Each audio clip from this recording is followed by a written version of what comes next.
حضرت سفیان ثوری رضی اللہ تعالیٰ عنہ کے زمانے میں ایک چھوٹی سی لڑکی، چھوٹی کیا جوان لڑکی کا انتقال ہوا تھا۔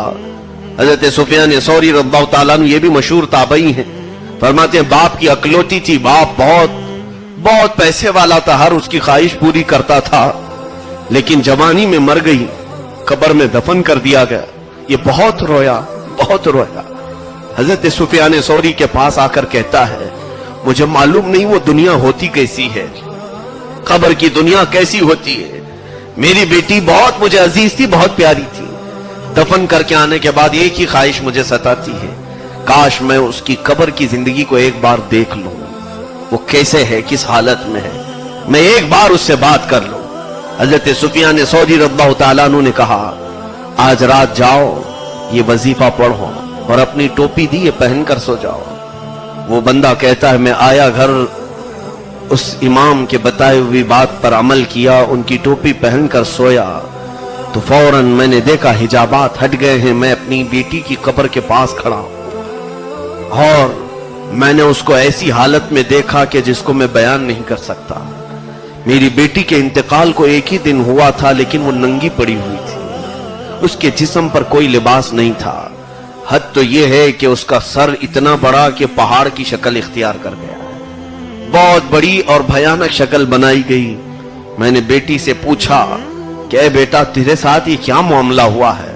وہ زار و قطار چیخنے لگی اور کہنے لگی ابا جان تم نے ہر میری خواہش پوری کی، یہ دیکھو جو میں اپنے بال کھلے رکھ کر باہر گھومتی تھی، فرشتوں نے میرے سر کو پہاڑ کے جیسا بڑا بنایا اور میرے ہر بال کو درخت کی جو جڑیں ہوتی ہیں ان جڑوں کی طرح بنایا، اور ایک فرشتہ ایک جڑ کو کھینچتا تھا، جیسے میرے ایک بال کو کھینچا تو میرے سر میں گڑھا پڑ جاتا تھا، جیسے کسی درخت کے جڑ کو ہلائیں تو پوری زمین ہل جاتی، کھڈے پڑ جاتے ہیں۔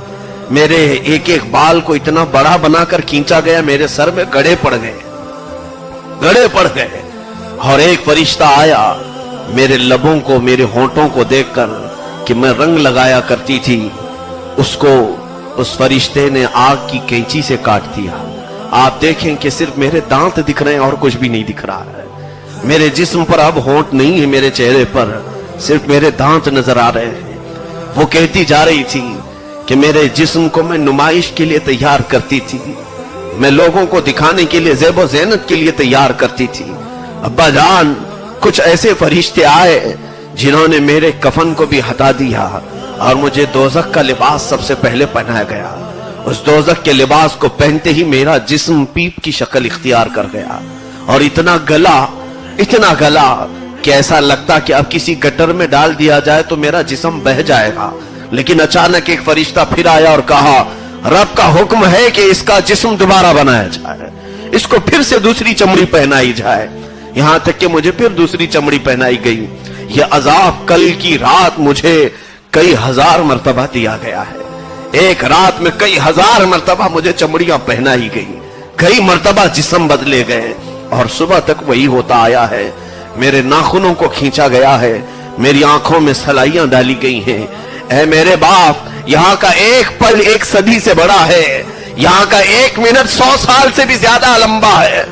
آپ شاید مجھے کچھ قرآن پڑھایا ہوتا، آپ نے کچھ مجھے اللہ اور اس کے رسول کی باتیں سکھائی ہوتی تو میں ان ملائکہ کو کوئی تو بات کہہ کر کے بچ جاتی۔ یہ بار بار مجھ سے سوال کرتے ہیں اور میرے پاس ان کے سوالوں کا کوئی جواب نہیں ہوتا۔ وہ باپ سنتا رہا یہاں تک کہ جب اس کی نیند بیدار ہوئی تو اس نے دیکھا کہ اس کا جسم پورا ہل رہا ہے۔ عزیزان گرامی، حضرت سفیان ثوری رضی اللہ تعالیٰ عنہ کے دربار میں حاضر ہوا اور کہا میں نے وہ کچھ دیکھا جس کے بعد اب دنیا میں کسی چیز کی لذت باقی نہیں رہ گئی۔ اب یہاں کا میٹھا نہیں لگتا ہے، یہاں کا نمکین نہیں لگتا ہے، حتیٰ کہ مجھے اب پانی بھی یہاں کا زہر لگنے لگا ہے۔ میں نے دودھ کو بھی دیکھا تو یہ مجھے شراب لگنے لگ گیا ہے۔ دنیا کی ہر چیز سے میری تمام چیزیں اٹھ گئی ہیں۔ اے میرے عزیزوں، آج یہ تمام باتیں صرف میں اس لیے عرض کر رہا ہوں، کیا ہم نے جینے کے آج طریقے ایسے بنا نہیں رکھے ہیں؟